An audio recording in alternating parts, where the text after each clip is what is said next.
Every year, the MSA Congress attracts a variety of international attendees, sharing their interest in the Mediterranean, its culture and influence beyond its geographical boundaries. This year's no different, with panels made up of contributors from countries as far from the Med as the US and Japan. The format of the Congress also gives local experts an opportunity to discuss Gibraltar-focused topics, such as identity, conservation and even Brexit. Dr. Jennifer Ballantyne Pereira has been instrumental in bringing the conference to the Rock. Since I've been a member, I've been saying, you know what, we need to bring one of these conferences to Gibraltar. And we did in 2020. COVID hit, so we ended up going virtual in 2021. But we've had this opportunity to now bring it physically to Gibraltar. So between Darren Farr and myself, we've pulled together 2 Gibraltar panels.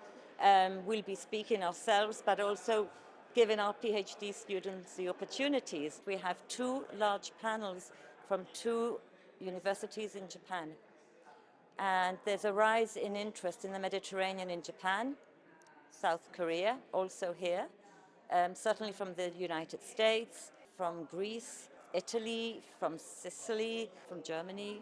It's just a big family, I think, and these opportunities just show how many people are interested in the Mediterranean zone across many different areas. What I wanted to do from the beginning is to create a conference which would bring scholars together from all over the world and scholars who represented a multitude of disciplines.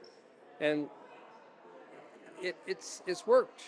And the significance of Gibraltar, obviously, as perhaps almost the birthplace of the Mediterranean. How does it feel to be here on the Rock? It feels wonderful. It's a beautiful place. My wife and I have been here a number of times. How much more Mediterranean can you get than the Pillar of Hercules? You speak about the multidisciplinary nature of it. So we're talking potentially, if we're looking at the Mediterranean, people who are involved in classics, for example. You've mentioned literature, history. How do they all come together? Well, hopefully by airplane.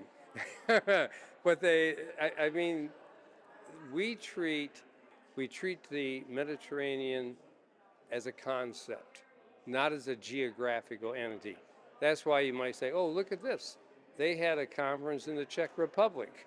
They had a conference in Brazil in 2000 to celebrate the 500th anniversary of Cabral. A faculty member from one part of the world meets a faculty member from a different discipline in another part of the world, and they suddenly say, you know, we could collaborate on this. And some incredibly creative, intellectual activities, publications, books, etc., have come out of these interactions of your classicist and your archaeologist and so on. I think it's just the intellectual stimulation is what brings people together.